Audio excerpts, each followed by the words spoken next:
going on, everyone? It's Jasmine here from Nothing But Tech. Hope you guys are all doing well. Welcome back to another video. Welcome to a different set with some custom throw pillows. In today's video, I'm opening up a new product, a MacBook Pro. I'm very excited. I know you guys probably are too.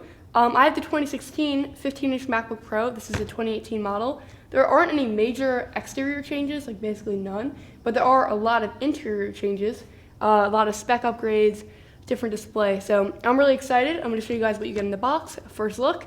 Expect a review, but let me know what you guys want to see in that review. But yeah, I'm hyped. If you hear like thunder or like other stuff, I apologize. I'm trying to film this and the weather is just not cooperating, unfortunately. All right, so let's start. So typical box, have a little image of the device. It says MacBook Pro.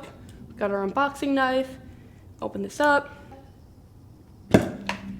Maybe I should cut away from myself after that. I think we might have dented the table a little bit, which is kind of dumb. All right. Well, you probably did. All right, so plastic.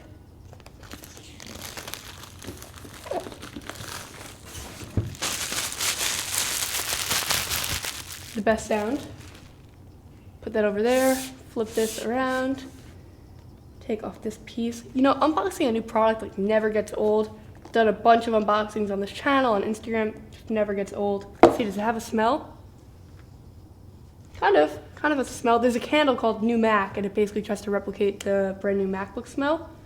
This is it. Looks pretty nice.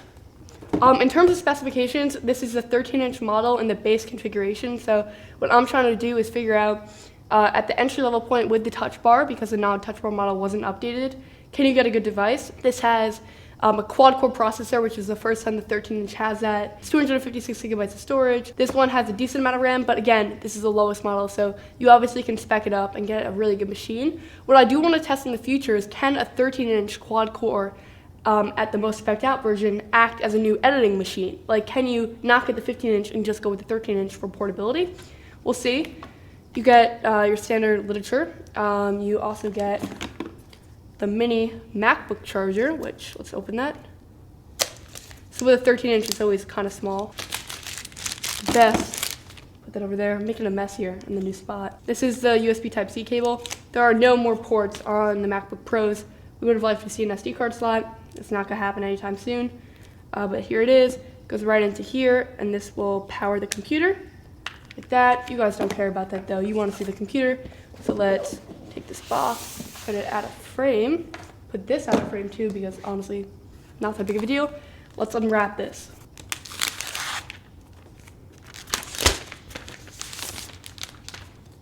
That is honestly one of the best things to do. I cannot get over, and this is what it looks like. Shiny and new, it's clean. What I'm gonna do is I'm gonna open it towards you so you guys can see. So you got this little piece of paper. So many different like components in this, and now the screen's already turning on. Wow, this feels really good. So I'm used to a 15-inch.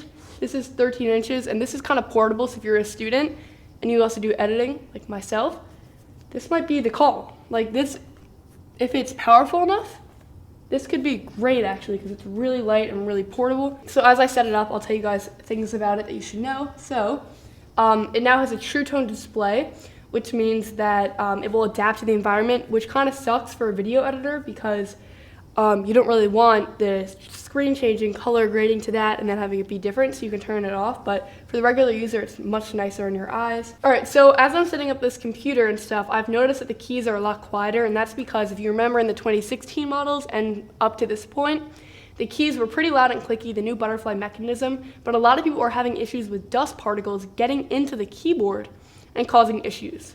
So Apple has fixed this, I guess. They're very vague about it. There was a teardown which showed another layer of protectiveness, so that should help, but they're a lot quieter. Like, let me show you. You know, I've noticed in everyone else's videos that I've watched, you can't really tell the difference between the two, but in person, they feel different. Also, they feel like not mushier, but like less tactile, if that makes sense. I'm gonna finish setting this up. All right, it's creating an account, but this looks nice, and like also just like picking it up, it feels like light. So of course, this is space gray. Anyone that gets silver, I wouldn't say you're a maniac, but like you're close to it. No, but all joking aside, the space gray just looks really hot. I think it's the best color version. Space gray across all Apple devices is kind of different, but in this particular one, it looks great. And I'm excited. Like, this looks pretty good on the desk. And the nice thing about the Apple laptops is always the same, is it reflects light really well. Like, I'm not sure if you can see it, but can you see like how it's reflecting the light depending on where I put it? I'm gonna set up Hey Siri right now. Hey Siri, what's the weather? Hey Siri, what does the rest of my day look like? That worked. Hey Siri is now ready, it says. All right, let's hope I don't activate it in this video. I'm sorry if I activated anyone else's. That's my fault, that one's on me. Going through. All right, now I can set up Touch ID. So most of the stuff is the same as last year in my last video that I made about the 2016 MacBook Pro. So it still is like all that same stuff. There really were no design changes on the exterior side.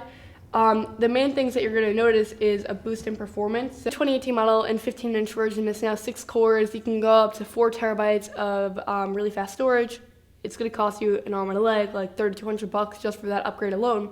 But I feel like you don't really need it. That's getting a little bit blown out of proportion for $4,000, which is still a lot. And I know we're going to hear from the PC people. Final Cut Pro makes it really tough, but for that price, it's kind of hard to then add another $3,200 on it. But for the $4,000, you can get a Core i9, you can get 32 gigabytes of RAM, and you can get, I think, 1 terabyte of storage, but there's also a 2 terabyte upgrade.